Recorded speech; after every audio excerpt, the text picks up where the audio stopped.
Assalamualaikum warahmatullahi wabarakatuh. Kami dari kelompok 1, yaitu Asri Setiawati dengan NIM 2019 123 1023 dan saya Rinka Oktaviani dengan NIM 2019 123 1030 akan mempresentasikan mengenai chapter 19 yaitu akuntansi perpajakan. Yang pertama, saya akan menjelaskan mengenai tarif pajak masa depan. Di sini ada contoh perhitungan perbedaan temporer kumulatif. Warland Company pada akhir tahun 2016 memiliki perbedaan temporer kumulatif sebesar $300.000 yang dihitung sebagai berikut, yaitu ada dasar buku aset yang dapat disusutkan sebesar $1 juta, dasar pajak aset yang dapat disusutkan sebesar $700.000, kemudian nilai yang tadi dikurangi sehingga menghasilkan perbedaan temporer kumulatif. Selanjutnya, diasumsikan bahwa $300.000 tersebut akan dibalikkan dan akan menghasilkan jumlah kena pajak masa depan dengan tarif pajak yang berlaku pada tahun 2017, 2018, 2019, 2020, 2021. Dengan total jumlah kena pajak di masa depan ini $300.000. Kemudian di sini dicatat tarif pajaknya setiap tahun ini ada yang meningkat dan ada yang menurun, yaitu 40% di tahun 2017, 2018 masih sama 40%, di 2019 menurun 35% dan 2020 sebesar 30%, 2021 juga sama 30%.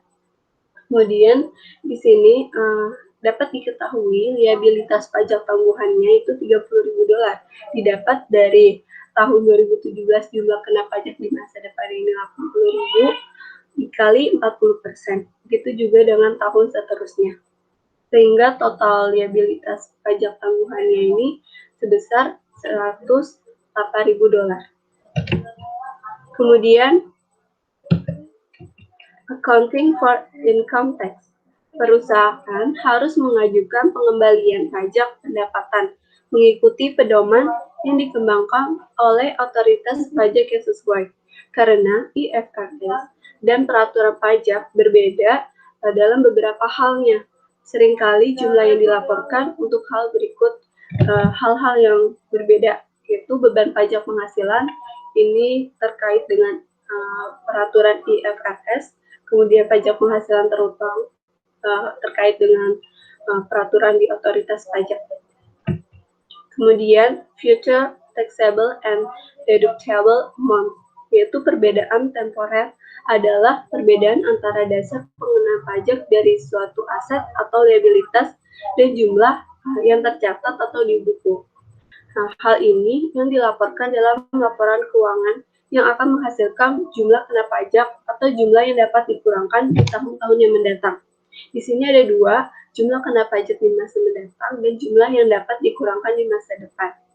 Yaitu yang pertama, jumlah kena pajak di masa mendatang, deferred tax liability atau kewajiban pajak tangguhan, merupakan kenaikan hutang pajak di tahun-tahun mendatang sebagai akibat dari perbedaan temporer kena pajak yang ada pada akhir tahun berjalannya. Kemudian yang kedua ada jumlah yang dapat dikurangkan di masa depan. Deferred tax asset. Aset pajak tangguhan merupakan kenaikan pajak yang dapat dikembalikan atau disimpan di tahun-tahun mendatang sebagai akibat dari perbedaan temporer yang dapat dikurangkan pada akhir tahun berjalannya. Kemudian jumlah kena pajak dan pajak tangguhan di masa mendatang.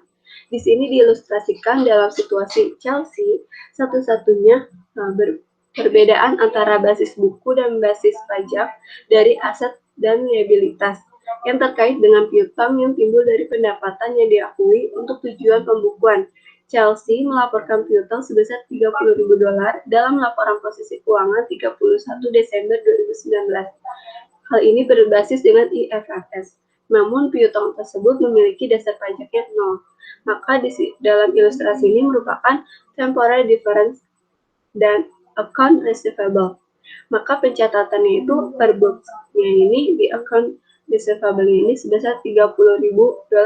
Kemudian per tax return-nya ini mencatat account receivable-nya ini 0. Kemudian dari ilustrasi yang Chelsea tadi, di sini ada pembalikan perbedaan sementara Chelsea in compared. Di sini ada cumulative temporary difference, taxable income lower dan pre-tax financial income-nya di 2019 $30.000, kemudian di 2020 $20.000, kemudian di 2021 sebesar $10.000.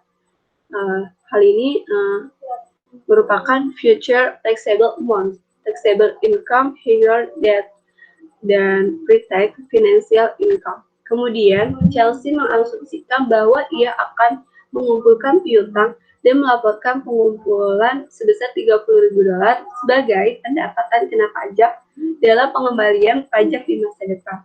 Chelsea melakukannya dengan mencatat kewajiban pajak tanggungan.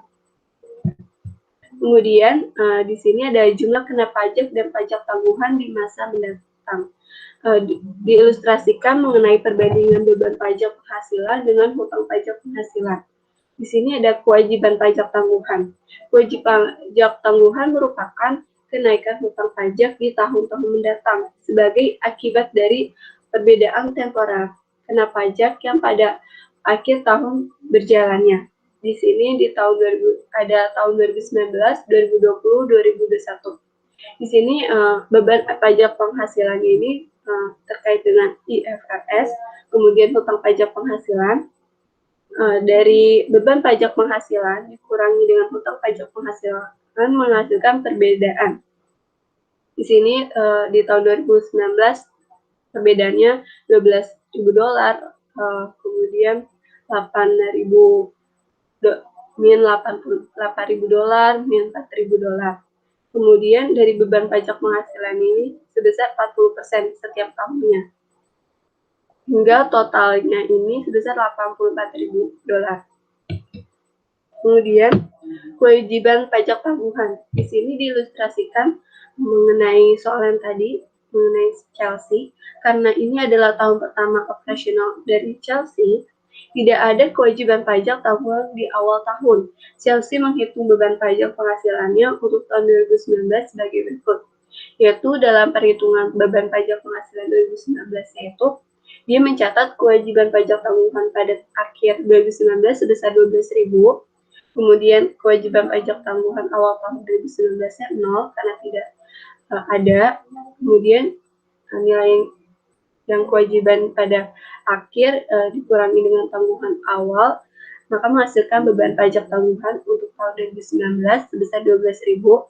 Kemudian ditambah dengan beban pajak ini untuk 2019 atau hutang pajak penghasilan sebesar $16.000, sehingga menghasilkan beban pajak penghasilan total untuk 2019 ini $28.000. Selanjutnya, lanjutan dari yang tadi, yaitu different tax liability. Dari nilai yang tadi ini dapat di Chelsea menghitung atau membuat entry untuk pada akhir 2019 itu untuk mencatat pajak penghasilan itu beban pajak penghasilan ini di bagian debit sebesar $28.000, kemudian di bagian sisi kredit hutang pajak penghasilannya ini $16.000, kewajiban pajak tanggungan ini sebesar $12.000 di bagian kredit juga. Kemudian dia juga mencatat journal entry untuk pada akhir tahun 2020 dan 2021. Bedanya sama yang di awal tadi, di sini beban pajak penghasilannya ini sama kewajiban pajak tanggungan juga ada di debit. Kemudian di bagian kredit ini hutang pajak penghasilannya. Kemudian ayat jurnal untuk mencatat pajak penghasilan pada akhir tahun 2021 mengurangi kewajiban pajak tanggungan sebesar $4.000. Akun kewajiban pajak tanggungan muncul sebagai berikut pada akhir tahun 2021-nya. Different tax liability di 2020 $8.000, 2021 $4.000, 2019 ini $12.000. Different tax liability account after reference atau akun kewajiban pajak tanggungan setelah kembalikan yang tadi. Kemudian di sini pencatatan financial statement effects-nya ini dari 2017 sampai 2019, terus dicatat income tax payable-nya itu ada 16.000, 36.000, 32.000.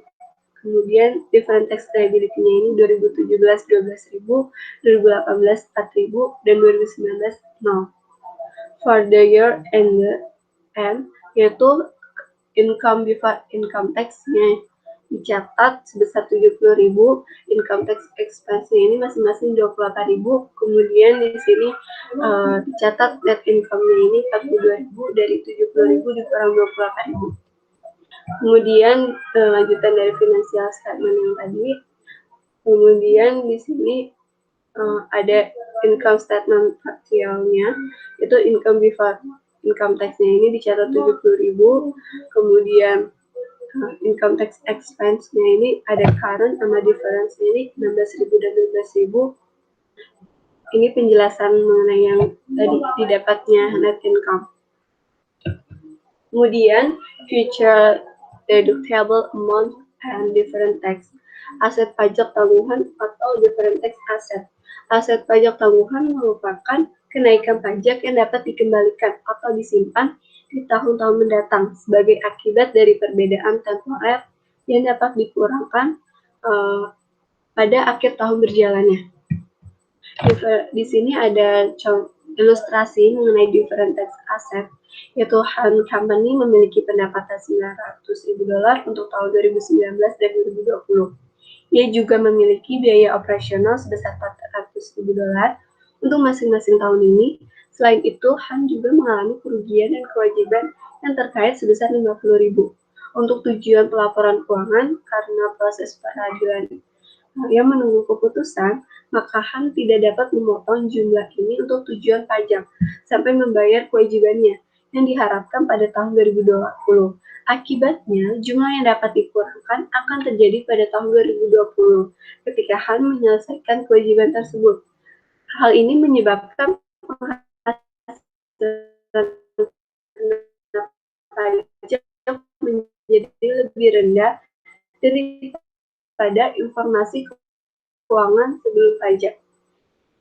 Dari ilustrasi ini, IFRS dan pelaporan pajak selama 2 tahun ini di 2019 dan 2020 ada mencatat revenue 900, expense operating 400, litigation loss 50.000, pre-tax financial income ketemu dari yang revenue tambah expense dikurangi litigation loss, kemudian tax rate ini sebesar 40% di 2019 dan 2020, sehingga ketemu income tax expense ini di 2019 140.000 dan 2020 200.000. Kemudian di bawahnya ini tax reporting-nya ini berbedanya nilai dari income tax payable-nya, yaitu di sini 2019-nya ini litigation loss-nya ini 0 dipindahkan, di 2020-nya ini 50.000. Kemudian different tax asset, perhitungan aset pajak tanggungan akhir 2019. Di sini masih soal yang sama, Han mencatat aset pajak tanggungan sebesar 20.000 pada akhir 2019 karena mewakili pajak yang akan disimpan di periode mendatang sebagai akibat dari perbedaan temporer yang dapat dikurangkan yang ada pada akhir 2019. Yaitu book basis of litigation liability sebesar 50.000 dari yang soal tadi, tax basis of litigation liability-nya 0 tahun 2019, maka ketemu cumulative temporary difference at the end of 2019 50.000 dan persenan pajak ini sebesar 40%. Maka di sini ketemu different tax asset at the end of 2019 20.000. Kemudian, Han juga dapat menghitung aset pajak tanggungan dengan menyiapkan jadwal yang menunjukkan jumlah yang dapat dikurangkan di masa depan karena perbedaan temporer yang dapat dikurangkan, yaitu future years. Future deductible amounts, ini 50.000 dan tax rate-nya 40%. Di sini ketemu sama yang tadi, different tax asset at the end of 2019 ini $20.000. Kemudian dia mengasumsikan bahwa 2019 adalah tahun pertama operasi HAM dengan pajak penghasilan terutangnya adalah 200.000. Maka di sini menghitung beban pajak penghasilannya. Different tax asset at of 2019 20.000. Kemudian different tax asset at beginning of 2019 yang ada 0. Maka di sini different tax expense benefit for 2019 ini min 20.000. Kemudian current tax expense for 2019 didapat dari income tax payable sebesar 200.000. Maka total income tax expense pada tahun 2019 ini 180.000. Dia menyiapkan jurnal pada akhir 2019 untuk mencatat pajak penghasilannya. Yaitu di bagian debit ada income tax expense 180.000 dan different tax asset 20.000. Di bagian sisi kreditnya dicatat income tax payable 200.000. Kemudian dia juga mencatat pada akhir 2020 untuk pajak penghasilannya itu income tax expense ini 200.000 dan di debit, di kreditnya different tax asset ini 20.000, di kreditnya juga income tax payable ini 140.000. Maka di sini ketemu financial statement efeknya, yaitu income tax payable 200.000 dan 140.000. Kemudian net income-nya dari income statement di akhir 2019 ini ketemu 270.000. Different tax asset. Kemudian ada different tax asset. Ayat jurnal untuk mencatat pajak penghasilan pada akhir tahun 2020 mengurangi aset pajak tahunan sebesar 20.000. Masih soal yang tadi ya. Different tax asset account after reverse, yaitu masing-masing di 2019 dan 2020 mencatat 20.000 dolar. Kemudian ada materi selanjutnya itu masalah tambahan, yaitu penyajian laporan laba rugi. Di sini ada formula untuk menghitung beban pajak pendapatan, yaitu income tax payable of refundable ditambah sama dikurang change in different income tax.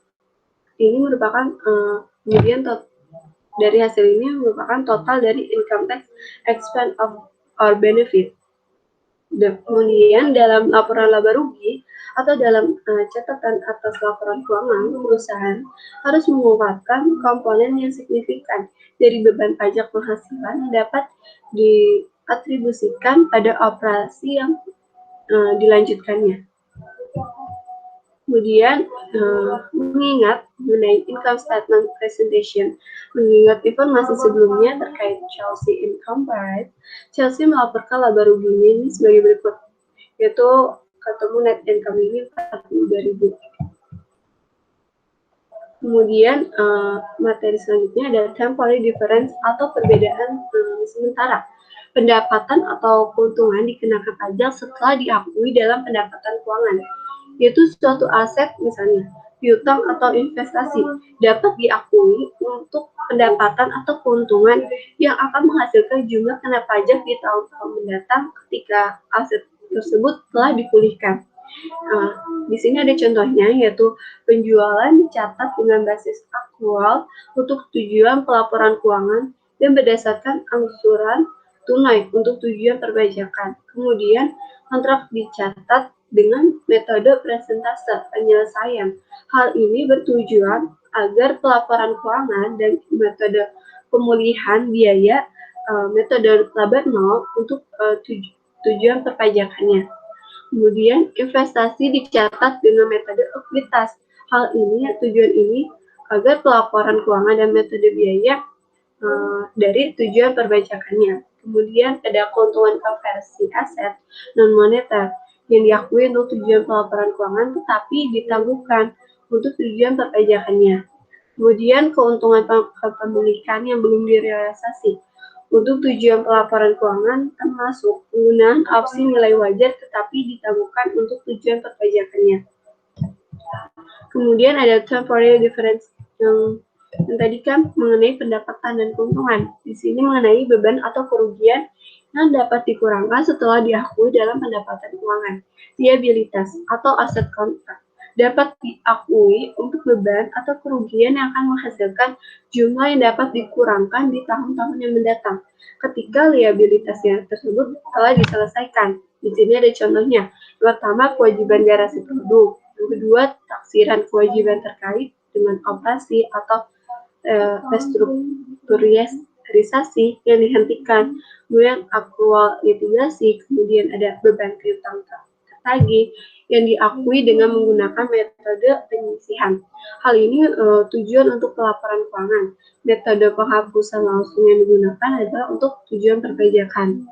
Kemudian ada beban kompensasi berbasis saham, kemudian ada kerugian yang belum direalisasi untuk tujuan pelaporan keuangan, termasuk penggunaan opsi nilai wajar tetapi ditemukan untuk tujuan perpajakan. Kemudian di sini ada pendapatan atau keuntungan dapat dikenakan pajak sebelum diakui dalam pendapatan keuangan. Masih sama mengenai temporary difference, yaitu kewajiban dapat diakui atas pembayaran uang muka, barang atau jasa yang akan diberikan di tahun-tahun mendatang. Di sini ada contohnya, itu langganan diterima di muka, tanda terima sewa di muka, penjualan dan sewa balik untuk tujuan pelaporan keuangan, kontrak dibayar di muka, dan royalti diterima di muka. Kemudian untuk beban atau kerugian dapat dikurangkan sebelum diakui dalam pendapatan keuangan, itu biaya suatu aset mungkin telah dikurangkan untuk tujuan pajak lebih cepat daripada pengeluaran untuk tujuan pelaporan keuangan. Di sini ada contohnya pertama mengenai properti yang dapat didepresiasi, sumber daya yang dapat dihabiskan, dan benda tak berwujud. Kemudian ada pendanaan pensiun yang dapat dikurangkan melebihi biaya. Kemudian ada biaya dibayar di muka yang dipotong dari pengembalian pajak dalam periode pembayaran. Kemudian ada biaya pengembangan yang dipotong dari pengembalian pajak dalam periode pembayaran. Kemudian specific difference atau perbedaan spesifik. Di sini ada origination and receiving aspect of temporary difference atau aspek asal dan balik dari perbedaan sementara. Yaitu ada dua, perbedaan temporer yang berasal adalah perbedaan awal antara dasar buku dan dasar pengenaan pajak dari suatu aset atau liabilitas. Kemudian ada membalikan perbedaan terjadi ketika menghilangkan perbedaan temporer yang berasal dari periode sebelumnya dan kemudian menghilangkan pengaruh pajak terkait dari akun tanggungannya. Di sini ada specific difference-nya, permanent difference, yaitu pertama ada hasil dari item itu masuk ke dalam pendapatan keuangan sebelum pajak tetapi tidak pernah menjadi pendapatan kena pajak. Masuk ke dalam pendapatan kena pajak tetapi tidak pernah menjadi pendapatan keuangan sebelum pajak. Kemudian hanya mempengaruhi periode terjadinya, kemudian jangan menimbulkan jumlah kena pajak atau yang dapat dikurangkan di masa depan, kemudian tidak ada konsekuensi pajak tanggungan yang harus diakui. Permanent difference, item diakui untuk tujuan pelaporan keuangan tetapi tidak untuk tujuan perpajakan. Contohnya, bunga diterima atas berbagai jenis kewajiban pemerintah. Kedua, beban yang timbul untuk memperoleh penghasilan bebas pajak. Kemudian denda dan biaya akibat pelanggaran hukum. Kemudian ada sumbangan amal yang diakui sebagai biaya tetapi terkadang tidak dapat dikurangkan untuk tujuan pajak. Kemudian ada item yang diakui untuk tujuan pajak tetapi tidak untuk tujuan pelaporan keuangannya. Contohnya ini presentasi penitisan, sumber daya alam yang melebihi biaya. Kemudian ada pemotongan dividen yang diterima dari perusahaan lain terkadang dianggap bebas pajak. Selanjutnya akan dibacakan oleh Kak Astri Setiawati. Ya, saya akan melanjutkan presentasi dari Rinka untuk revisi tarif pajak masa depan. Jika terjadi perubahan tarif pajak yang berlaku, perusahaan harus mencatat pengaruhnya terhadap akun pajak penghasilan tangguhan yang ada. Perusahaan melaporkan pengaruh tersebut sebagai penyesuaian terhadap beban pajak penghasilan pada periode perubahan tersebut. Contoh, Pada tanggal 10 Desember 2018, Peraturan Pajak Penghasilan baru ditandatangani menjadi undang-undang yang akan menurunkan tarif pajak perusahaan dari 40% menjadi 35%, yang berlaku efektif pada tanggal 1 Januari 2020. Jika hostel CO memiliki satu perbedaan temporer pada awal tahun 2018 yang terkait dengan kelebihan pajak sebesar $3 juta, maka hostel akan memiliki akun liabilitas pajak tangguhan sebesar $1.200.000, yaitu didapat dari $3 juta dikali dengan tarif pajaknya 40% pada tanggal 1 Januari 2018. Jika jumlah kena pajak yang terkait dengan perbedaan ini dijadwalkan terjadi secara merata pada tahun 2019, 2020, 2001, maka liabilitas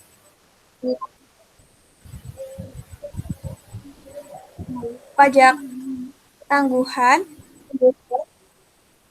pada akhir tahun 2018 adalah sebesar $1.100.000 yang dihitung sebagai berikut. Next.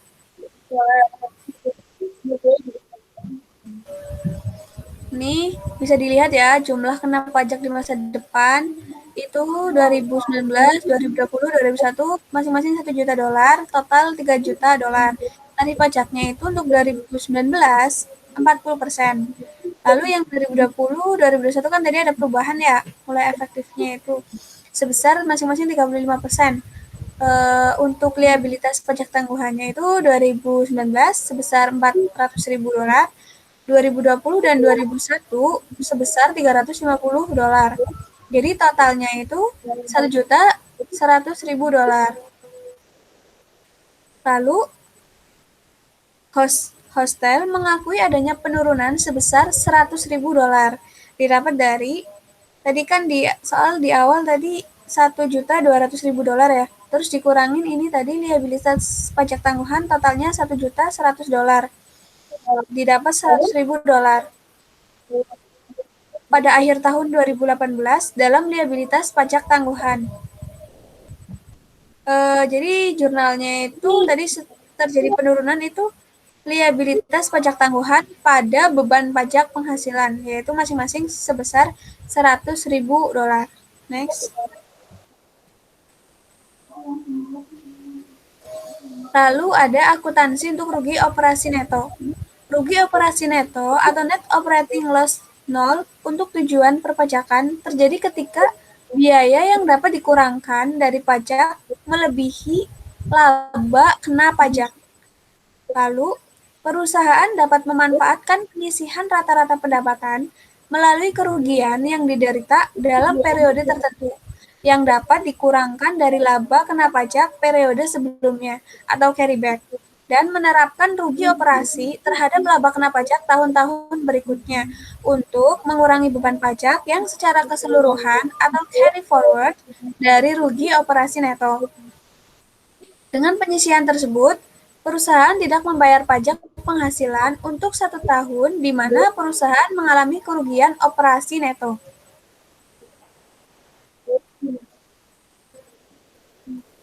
Next.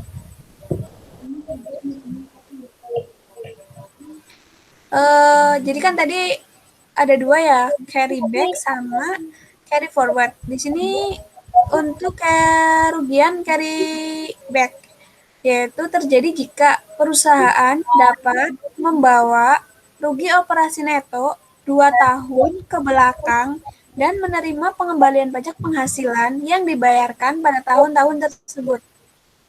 Bisa dilihat ya ini bahwa untuk net operating loss-nya itu untuk carry back itu 2 tahun ke belakang, kalau yang loss carry forward itu dapat dilanjutkan 20 tahun ke depan. Next.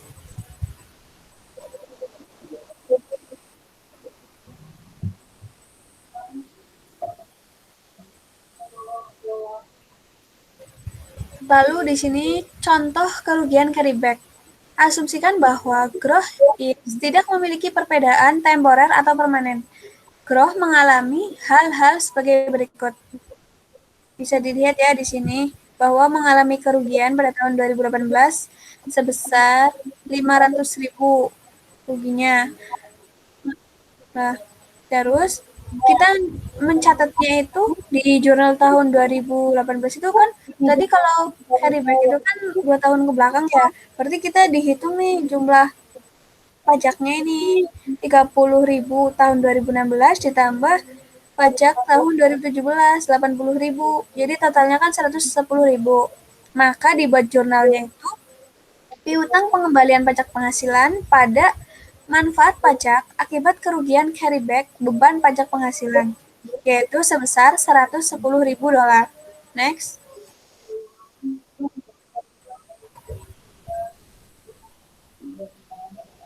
Lalu, untuk pengakuan manfaat kerugian carryback pada tahun rugi.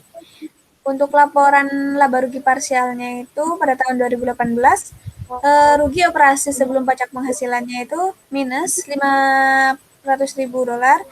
Terus untuk manfaat pajak penghasilan akibat kerugian carryback-nya itu kan tadi 110.000 ya. Jadi rugi netonya itu menjadi minus 390.000 dolar.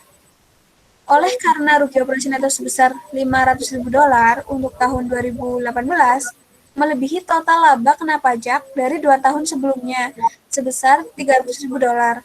Bro, meneruskan kerugian sebesar 200.000 dolar yang tersisa.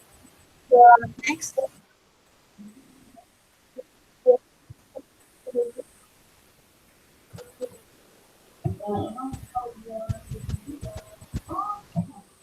Lalu yang kedua itu kerugian carry forward. Terjadi apabila perusahaan tidak melakukan carryback atas kerugian tersebut, maka perusahaan dapat meneruskan kerugiannya hingga 20 tahun ke depan. Nih ya, bisa dilihat. Next.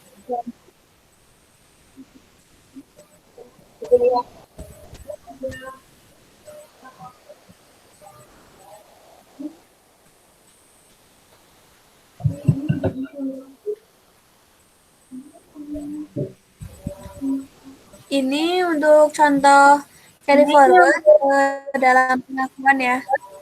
Bisa dilihat ya di sini bahwa income tax-nya itu di 2015 17.500 dolar, untuk 2016 2017-nya 0, totalnya itu minus 80.000 ya untuk income tax-nya.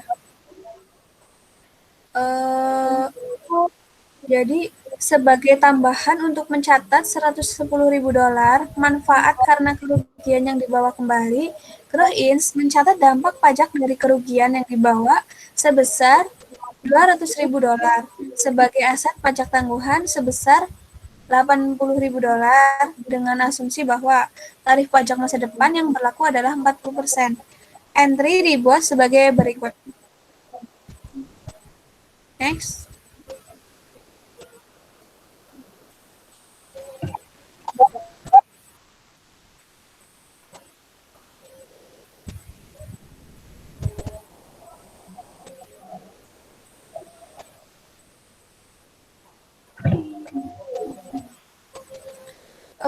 Jadi aset pajak tangguhan pada manfaat karena loss carry forward atau beban pajak penghasilan sebesar 80.000.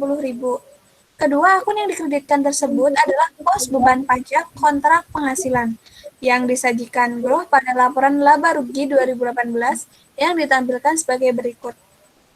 Bahwa laba rugi sebelum taksnya itu kan tadi 500.000 ya. Terus keuntungan dari pajak penghasilan dari kehilangan carryback itu kan dari 110.000, lalu ditambah dengan carry forward keuntungannya itu 80.000. Jadi totalnya 190.000 sehingga net loss-nya menjadi 310 minus 310.000 dolar. Next.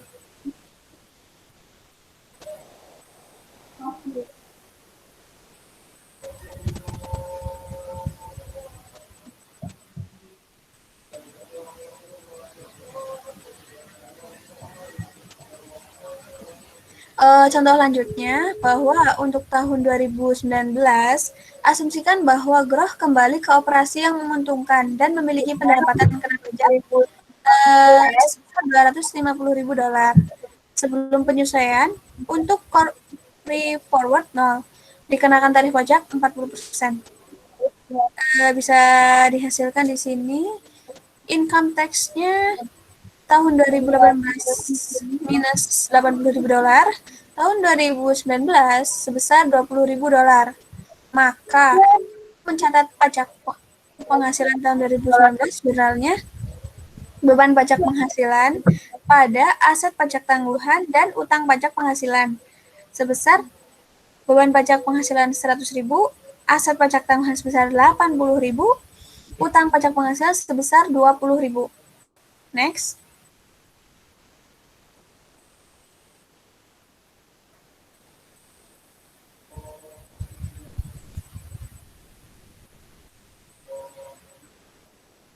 Mohon maaf terhenti. Sekarang saya akan share.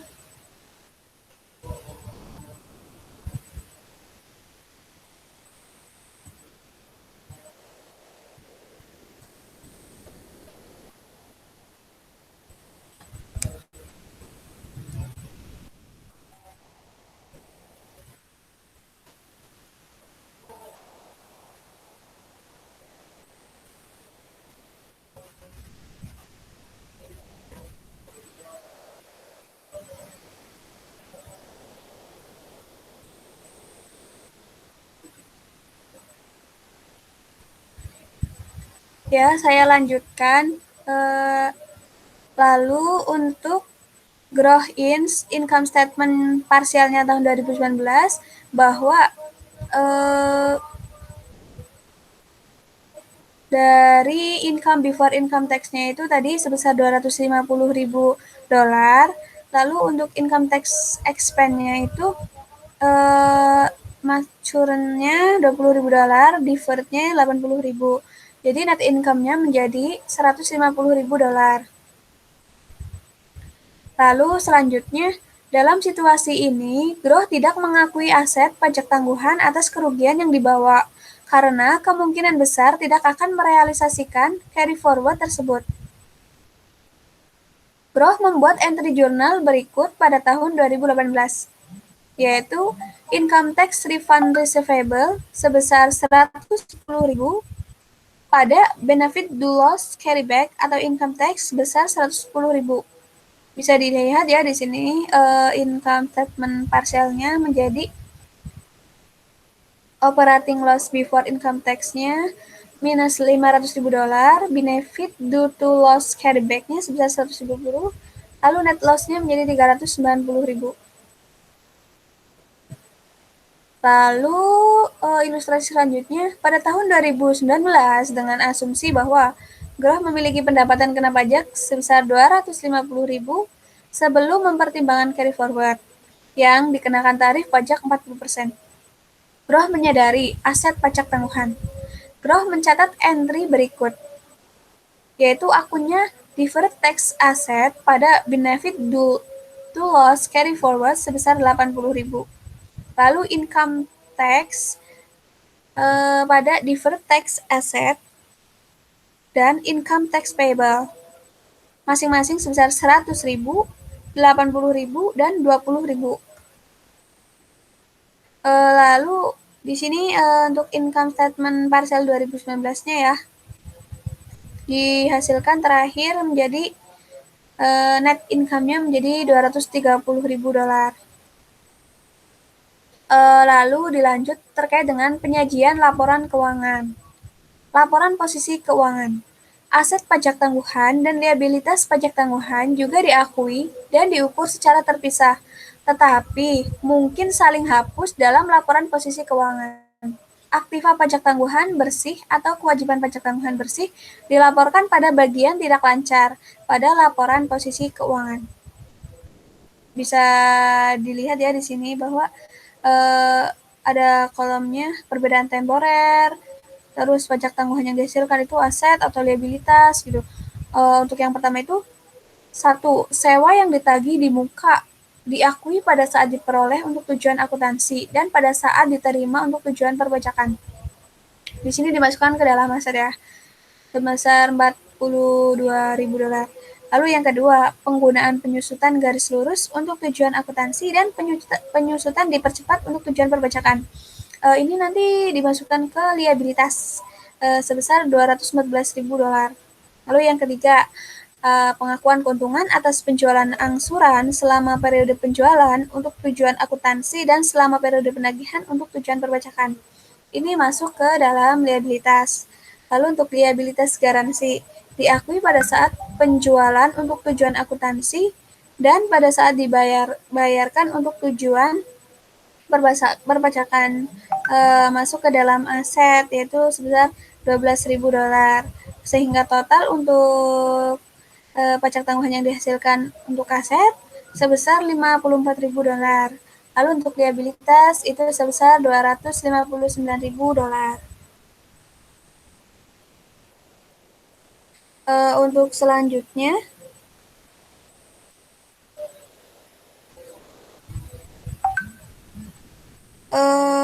laba rugi. Perusahaan mengalokasikan beban atau manfaat pajak pendapatan ke dalam satu, melanjutkan operasi, kedua, operasi yang dihentikan, yang ketiga, penghasilan komprehensif lain, yang keempat, penyesuaian periode sebelumnya. Selanjutnya, untuk komponen beban manfaat pajak penghasilan dapat meliputi 1. Beban manfaat pajak saat ini. Yang kedua, setiap penyesuaian yang diakui dalam periode pajak ini periode lalu. Yang ketiga, jumlah beban atau manfaat pajak tangguhan yang terkait dengan asal mula dan pemilihan perbedaan temporer. Yang keempat, jumlah beban manfaat pajak tangguhan terkait dengan perubahan tarif pajak atau pengenaan pajak baru.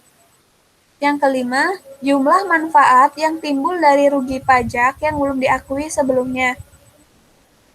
Kredit pajak atau perbedaan temporer periode lalu yang digunakan untuk mengurangi beban pajak kini dan tangguhan. Lalu ada rekonsiliasi pajak, bahwa perusahaan menyediakan 1. Rekonsiliasi numerik antara beban pajak atau manfaat dan produk laba akuntansi dikalikan dengan tarif pajak yang berlaku, yang juga mengungkapkan dasar tarif pajak yang berlaku dihitung. Atau yang kedua, rekonsiliasi numerik antara tarif pajak efektif rata-rata dan tarif pajak yang berlaku, yang juga mengungkapkan dasar penghitungan tarif pajak yang berlaku. Lalu untuk tinjauan metode aset liabilitas, tujuannya itu yang pertama, mengetahui jumlah pajak yang harus dibayar atau dapat dikembalikan untuk tahun berjalan. Lalu yang kedua, mengakui liabilitas dan aset pajak tangguhan untuk konsekuensi pajak masa depan atas kejadian yang telah diakui dalam laporan keuangan atau laporan pajak. Lalu ada prinsip dasar. Yang pertama, 1. Liabilitas atau aset pajak ini diakui karena taksiran pajak yang harus dibayar atau dikembalikan pada saat pengembalian pajak selama tahun berjalan. Yang kedua, liabilitas atau aset pajak tangguhan diakui karena taksiran pengaruh pajak di masa depan yang dapat diatribusikan ke perbedaan temporer dan carry forward. Yang ketiga, pengukuran liabilitas pajak ini dan tangguhan didasarkan pada ketentuan Undang-Undang Perpajakan yang berlaku. Dampak perubahan masa depan dalam Undang-Undang Perpajakan atau tarif pajak tidak diantisipasi. Lalu untuk yang keempat, pengukuran aset pajak tangguhan berkurang jika diperlukan dengan jumlah manfaat pajak yang tidak diharapkan dapat direalisasikan berdasarkan bukti yang ada. Lalu ada untuk prosedur menerapkan metode aset liabilitas. Yang pertama, mengidentifikasi jenis dan jumlah perbedaan temporer dan carry forward yang ada. Yaitu selanjutnya mengukur aset pajak tangguhan atas perbedaan temporer yang dapat dikurangkan dan kerugian carry forward. Di sini menggunakan tarif pajak yang berlaku. Lalu mengukur juga liabilitas pajak tangguhan atas perbedaan temporer kena pajak. Gunakan tarif pajak yang berlaku. Di sini untuk yang aset tidak mengakui beberapa atau sebagian aset pajak tangguhan jika besar kemungkinan manfaat pajak tangguhan tidak akan terrealisasi. Di sini ada catatannya bahwa pada laporan posisi keuangan melaporkan jumlah tidak lancar neto. Untuk pada laporan laba rugi, melaporkan beban atau manfaat pajak ini dan belum manfaat pajak tangguhan dan total beban manfaat pajak. Untuk pembahasan chapter 19 akuntansi perpajakan sudah selesai. Lalu dilanjutkan untuk menjawab soal chapter 18 yaitu terkait dengan pengakuan pendapatan. Di sini soalnya terkait dengan dasar-dasar pengakuan pendapatan. Jadi ada disajikan dengan 5 situasi yang berbeda. Yang pertama nih, bahwa sebuah dealer Kawasaki Jeep menjual Jeep baru dan bekas. Beberapa Jeep digunakan untuk tujuan demonstrasi. Setelah 6 bulan, Jeep ini kemudian dijual sebagai kendaraan bekas. Haruskah Kawasaki Jeep mencatat penjualan Jeep bekas ini sebagai pendapatan atau keuntungan? Ya, bahwa di sini dicatat sebagai pendapatan ya. Kalau yang B itu salah satu indikator utama apakah kontrol telah diteruskan ke pelanggan adalah apakah pendapatan telah diperoleh. Apakah pernyataan ini benar? Mohon maaf ya, di sini dinyatakan bahwa pernyataan adalah salah. Lalu untuk yang C, salah satu dari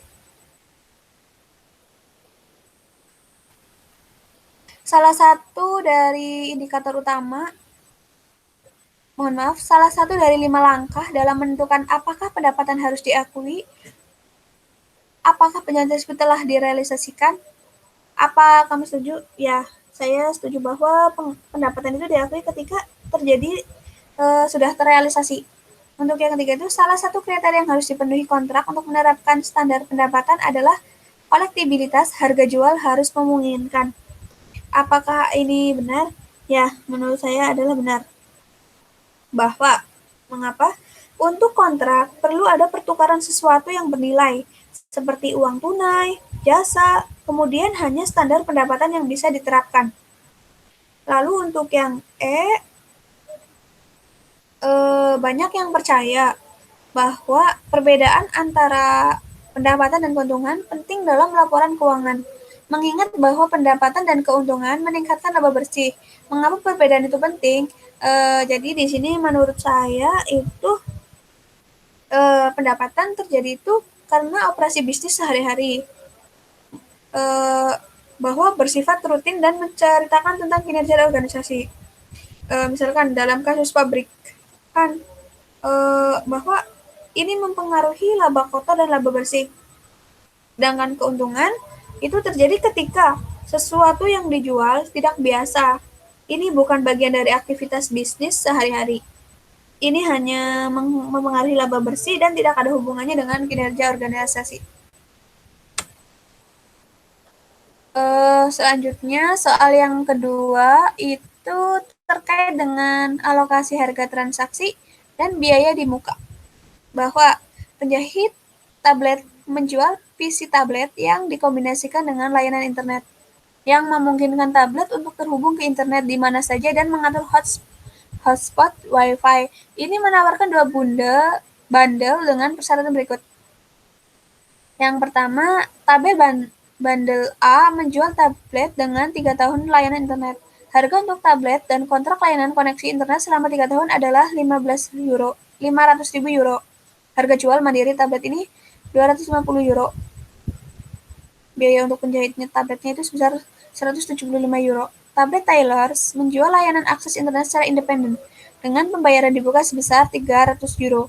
Pada 2 Januari 2019, penjahit tablet menandatangani 100 kontrak sehingga menerima total 50.000 euro dalam bentuk tunai. Untuk yang ilustrasi yang kedua, bahwa tablet bundle B mencakup layanan tablet dan internet ditambah paket layanan untuk PC tablet untuk perbaikan atau peningkatan apapun pada tablet atau koneksi internet. selama periode kontrak 3 tahun. Sebagai paket produk itu dijual seharga 600 euro. Tablet Tailors menyediakan paket layanan tablet 3 tahun sebagai produk terpisah dengan harga jual mandiri sebesar 150 euro. Tablet Tailors menandatangani 200 kontrak untuk tablet bundle B pada 1 Juli 2019 dan menerima total sebesar 120.000 euro dalam bentuk tunai. Instruksi yang pertama yaitu A. Menyiapkan jurnal untuk mencatat pengaturan pendapatan tabel bundle A pada 2 Januari 2019 dan 31 Desember 2019. Akunnya yaitu pada jurnalnya pada tanggal 2 Januari 2019 yaitu cash pada sales revenue dan unearned revenue. Cash 50.000, sales revenue-nya 22.727, unearned revenue itu sebesar 27.273. Untuk transaksi yang kedua yaitu cost of goods sold pada inventory sebesar 17.500 didapat dari 175 dikali dengan 100 kontrak ya tadi.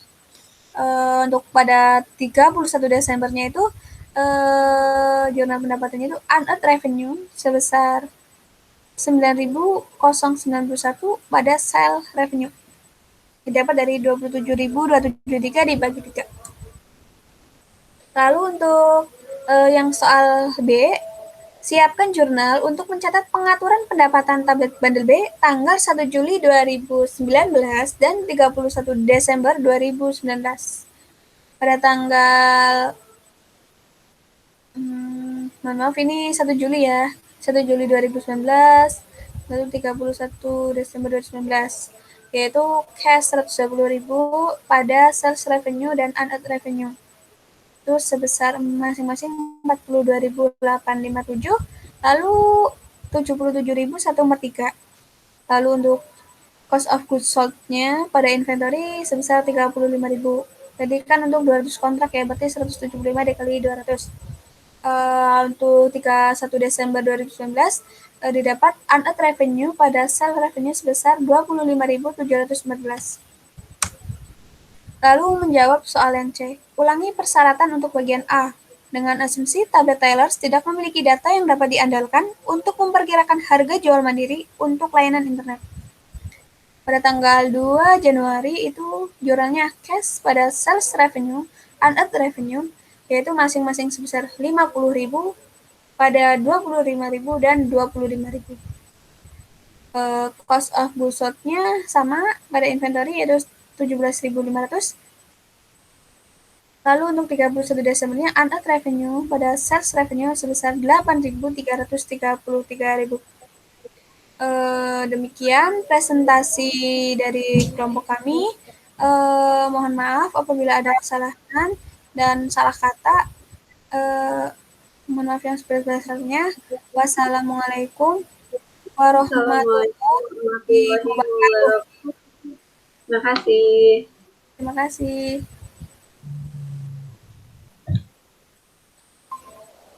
Ya tadi sinyal aku hilang beneran Kak.